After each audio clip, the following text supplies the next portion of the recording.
You're listening to the Future Tech Podcast with Richard Jacobs. Future technologies such as artificial intelligence, stem cells, 3D printing, gene editing, Bitcoin, blockchain, the microbiome, quantum computing, virtual reality, and exploring space are much closer than you might think. In fact, many early versions of these technologies are in play right now, and the companies that are using these technologies are the focus of this podcast. My goal for you, the listener, is to learn from these podcasts. You may very well learn something that may change the course of your life for the better, steer you towards a new career, or give you insight into addressing a thorny medical problem. Remember, this podcast and its content is informational in nature only. No medical, tax, legal, financial, or psychological advice is being given.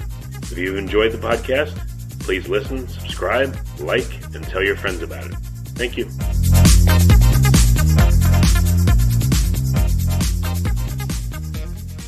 Hello, this is Richard Jacobs with the Future Tech and Future Tech Health podcast. I have Peter H. Raven. He's an American botanist and environmentalist, notable as a longtime director, now President Emeritus of the Missouri Botanical Garden. So Peter, thanks for coming. How are you doing today? Pleasure. I'm doing great. So you've had a lot of things on more. What are you working on? Anything in particular right now, or is it a recent retirement? Like, what's your work?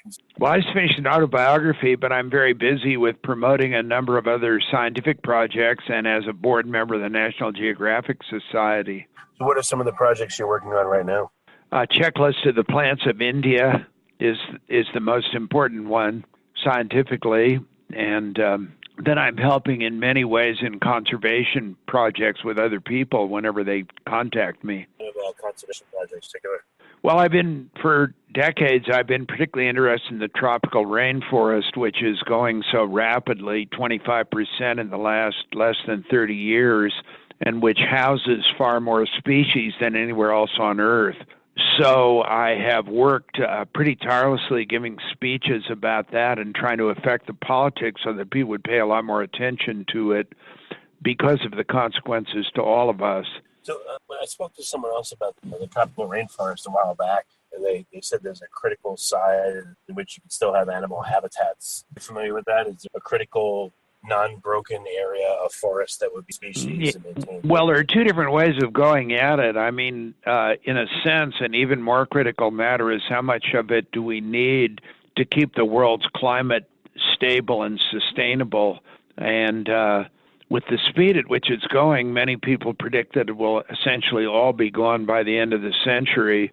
If we need to preserve the trees and the interactions between them, the storage of carbon in them to prevent global warming, and all the species in them, the vast majority of which nobody's ever seen or named.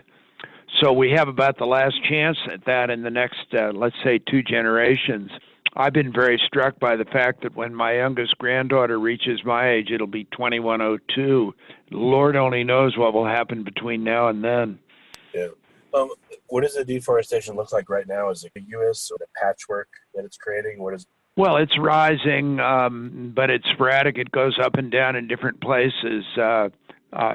Bolsonaro, the president of Brazil, is releasing all the environmental guidelines that have been protecting the Amazon forest, of which Brazil has a very big chunk, and that's causing a speed up there after a slowdown. Indonesia, on the other hand, seems to be slowing things down. The African rainforest seems to be under very heavy attack and just continuously going. And as I said, over a quarter of it, about 1% of it has gone every year over the last 25 years, and so there's nothing really slowing it down. Everybody thinks they have an economic interest in it, and of course, if you have a lot of it in your country, you do, but unfortunately, it's only a one-time economic interest, and the repercussions of cutting it apply to every one of us. Has there been any attempts to grow it back? Is that even feasible, and if so, how long would it take? Sometimes it can be regenerated or restored, and restoration as a method for dealing with destroyed natural communities is growing and becoming more sophisticated year to year, but how fast we can do it, what the will be, what people want to do about it is very uncertain. One of the major problems in all of this is that the really rich nations of the earth aren't that deeply concerned about what happens to the very poor ones in places like Africa. And many of those countries have nothing left to spend on reforestation or anything else. Unless we recognize that this is a kind of definitely a collective problem, we haven't got much chance of helping with it. Are there large enough areas set aside that can be studied to see, how to reforest it faster than otherwise or more successfully? Has any country created an area that's truly set off like that? Well, one of the major problems is that the population is growing so rapidly and consumption is growing so rapidly. If as that happens, people are unlikely to be able to hold those preserved areas very successfully. We would have to cooperate in some kind of general way to do that or find mechanisms. And we don't care much about it as judged by our actions in the past. And we, like many people individually, collectively, and nationally, are more concerned with our own immediate benefit by selling stuff off than in protecting things. So as the situation becomes more unstable, we have 7.7 billion people now. We're adding another 2.3 billion in the next 30 years. 800 million of the 7.7 go to bed hungry every night. 8 people control as much wealth as the 3.6 billion poorest people of us worldwide. 6 of those are in the U.S. And so the equilibrium doesn't look very good for future preservation unless we suddenly get religion and begin to care about one another a lot more than we do now. So what are some of the strategies by which we can make an impact? I don't know. One of the most important things. Yeah, well, one of the most important things that we could do is empower women throughout the world. There are about 1 billion women and children who are given no real power in their societies at all. And even in the U.S., women are not sufficiently empowered to be able to provide equal input as men do. In other places, they're simply ignored. And of course, everybody's brain to begin with is equal to everybody else's brain. And when you see a gang of kids carrying firewood in Africa, you have no way of knowing whether one of them has the talent of Beethoven or Shakespeare. They can never express it. The United Negro College Fund used to have a motto, "A mind is a terrible thing to waste," and yet pretty clearly we're wasting about a billion minds of women and children around the world at a time when we're facing environmental challenges bigger than we've ever faced before. That is not only socially unjust and immoral, therefore it's just plain stupid. So what would be some of the strategies or tactics that will help preserve the rainforest? To preserve the rainforest, if women are empowered, if we get to know enough about foreign countries by going to see them and by sending our children to see them, that we really care, and if we're willing to rebalance the global economy to a certain extent, then we might get there. But to me, the fundamental question is, do we really care about anybody else enough to do it? And there's not much evidence that we do. There's not much evidence that we care very much about the homeless or the very poor people in our own communities. And when it comes to Africa, the record is very bleak. We just have never done much except exploit them for things that we could get from them. Africa, below the Sahara Desert, Africa has about 1 billion people now. In 30 years, it's projected to have about 2.2 billion people. And by the end of the century, 4.4 billion, and at that point be about 40% of the entire population of the globe. The soil in sub-Saharan Africa is pretty well used up, so that all the forests, the soils, the agricultural systems in Africa are in very bad danger of being simply used up unless we care enough to do something about it. Do these countries, even want the help or welcome it? On a respectful basis, no country welcomes anything without kind of mutual respect and without ample discussion about what they consider important and what what we could agree on doing. But having said that, of course they would if we really were sincere about helping them. Unfortunately, what we generally want to do is just get commodities from tropical forests, and that very often does not increase the welfare of the people there, or their stability, or their ability to deal with conservation issues in any particular way. So what would be an example of one way that we could help one of these countries where they wouldn't be pressured to deforest their whole kind of resource? Well, obviously one has to begin by dealing with the poor people in countries. India, with 1.3 billion people at the present time, will be the largest country in the world in 30 years, with 400 million people being added, more than the present population of the United States, in a much smaller country and one that's much more used up environmentally. India has a wonderful culture, and we could do very much to save and honor that culture, but we're not inclined to do that. They're not exactly asking us, but when poor people in India leave farms, they don't generally have anywhere to go, and that presents a very serious problem for the country.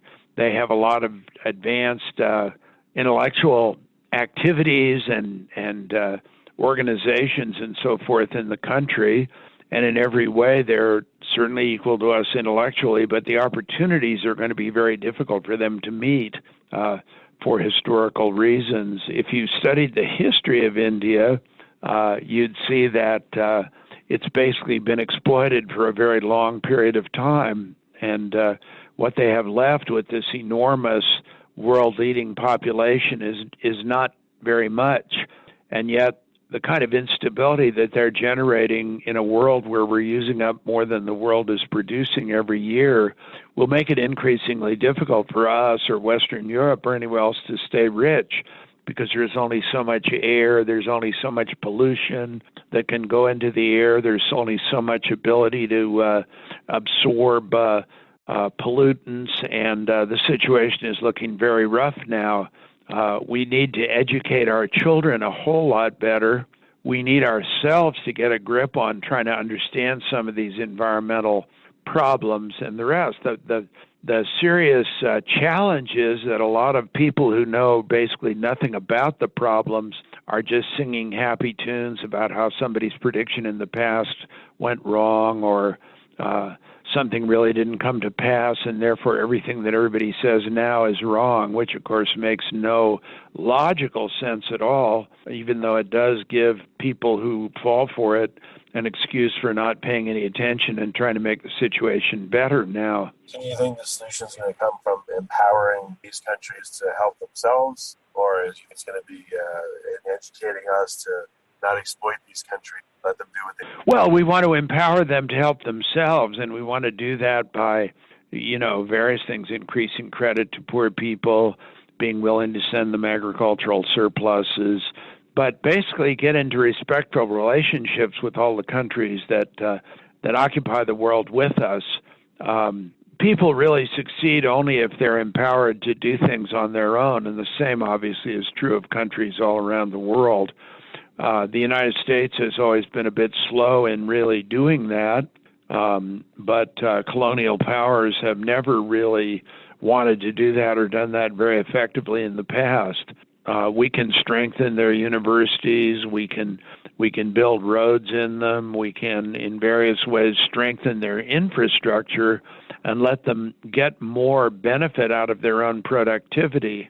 I'm afraid that China, in stretching its reach all over the world, is putting more emphasis on the extractive side than on the helping side, and that's a very natural tendency for something that people will try to do, but it's something that really in the long run, in fact even in the short run, doesn't work.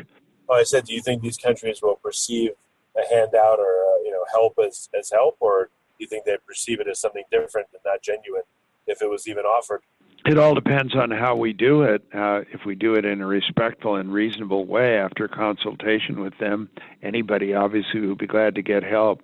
of the 20 poorest countries in the world, most of them are sinking into what we've called an environmental poverty trap, where their natural resources are used up, where the income per person has been falling, and where the future looks very grim. The only one that isn't is Haiti. Only one of the 20 poorest countries in the world that isn't continuing to sink is Haiti, and that's basically because of international assistance.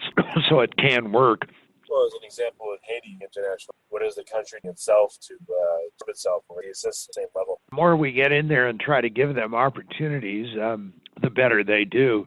For example, an organization here in St. Louis is called Food and Meds for Kids, is manufacturing dietary supplements in peanut butter, which contains various medicines that people need. Now, if you feed those to starving children, they will recover. If you don't feed it to them, they'll very likely die. And in producing that, the organization has built a factory for doing it in Haiti, so employing lots of people.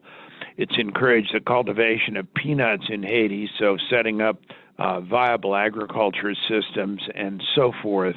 The problem is, there, as in many other places, poverty breeds instability. Great differences between rich and poor breed instability too.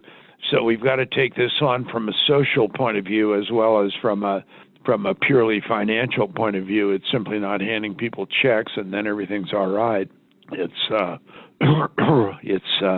caring about people, helping them to set up mechanisms by which they can produce things for themselves and find employment. And then if you do that, it tends to spread as it has here, and they tend to improve their lot. Are there any examples of this beyond the early stages where it's I don't know, it's gone full cycle and it's actually helping people, or is it still early days for any of this stuff to be happening? It's really still early days, and we're still in the exploitative mode, and we're still in partly unproductive agriculture mode, and we're still in the competitive mode. So it's still early days, but obviously some countries are better off than others, not only because of their own initiative, but because of the help they get from outside. Well, is there a preferred order in which certain countries, it's hard to say, should be helped before others? I mean, how do you even attack this if it's so massive? Well, social justice and morality would encourage us to help the poorest countries in the world first, and there are about 20. If you take the 20 poorest countries in the world, about 18 of them are in sub-Saharan Africa. Obviously, that's going to be one of the major problems in the world as the population quadruples during this century, and it would on the whole encourage us to try to be helpful to Africa in ways that go far beyond just getting commodities. You know, blood diamonds, the famous sort of metaphor for that, getting commodities that we want from them. On the other hand, we all feel we've got many problems of our own and many things we need to settle here, and to launch into that requires a kind of a morality and a feeling about the stability of the world that it's difficult to achieve. So you think the ideal way to do it would be to help the poorest countries of the world, but then what? As soon as they're not as poor in terms of per capita income, the effort shifts to another country? It seems just like a very difficult thing to figure out what to do. It is very difficult, and since the United States and Western Europe are living at consumption levels that would, if they were to spread worldwide, take about 4 to 5 copies of the planet Earth to support them. So the idea of raising everybody up to the consumption levels that we have as a non-starter and to get this thing really going is going to cause us to pull back a little on our consumption and our demands, and not to keep trying to think about how to become truly great again and consume everything we can get our hands on. Because if we stay where we are, there's no wiggle room in the world. Nobody wants to face declining consumption here at all. And yet there are things we can do, and there are ways we can do it in our lives. recycling, consuming less environmentally expensive things like beef, living near your jobs. You don't have enormous commutes every day. There are many things we could do that would loosen up some assistance if we saw fit to give it. But the only thing I can see that would get us there would be a kind of a moral argument. It's the right thing to do, and some of us have that, but not enough of us do yet. We need to keep working on it. Pope Francis, in his encyclical Laudato Si, called this out very clearly about global warming and about the extinction of biological species, and laid out a number of things that we could well pay attention to if we want to produce a global sustainability. The thing we can be sure of is we're going to go into, things are going to get worse before they get better, simply because of the way we're hurtling along with increasing consumption and increasing population. But if we work individually on making things better, if we were to believe, which is true, that we're making a difference, and that's especially true in a country like the United States, which is so rich, or Western Europe, which is so rich, if we do what we can, we will be making a difference. Every single thing we do will make what I see as an impending crash less forceful and less awful than it might have been otherwise. The amount of disruption that can occur if we all simply go on being selfish is really kind of unthinkable. So I guess we're close to being out of time. What are some resources for people where they can even begin to open up their minds and think about what needs to be done to help other people in need? What do you recommend? Many church groups, for example, both evangelical Christians and Catholics are very worried about global warming. They're worried about it primarily because it affects the poor so disproportionately. That's an important resource. People do change their minds, and people do get more conscious of the fact that we're all living on a single planet. Many environmental groups are looking at things like the way global warming unequally affects the poor in our cities, and the way that environmental problems unequally affect them. Anybody in any community would probably have resources that would lead them to be able to improve the condition in those parts of the cities and in those ways. And there are then many groups that work on sustainability. All of the major conservation groups, the World Resources Institute and so forth, work on methods to get to sustainability, and they all could be followed up on and worked with. We need to encourage politicians to take up sustainability, because if we don't do it, we're simply rushing madly out to the end of the pier like a bunch of lemmings, and we ought to be able to do better than that. There are plenty of resources available to us if we're willing to take them up and listen to them. Okay. Well, very good. Well, Peter, I appreciate you coming on the call and spending the time. Thank you very much. Okay. Pleasure. Hope it's useful.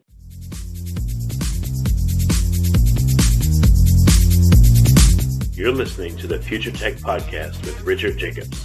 Future technologies such as artificial intelligence, stem cells, 3D printing, gene editing, Bitcoin, blockchain, the microbiome, quantum computing, virtual reality, and exploring space are much closer than you might think.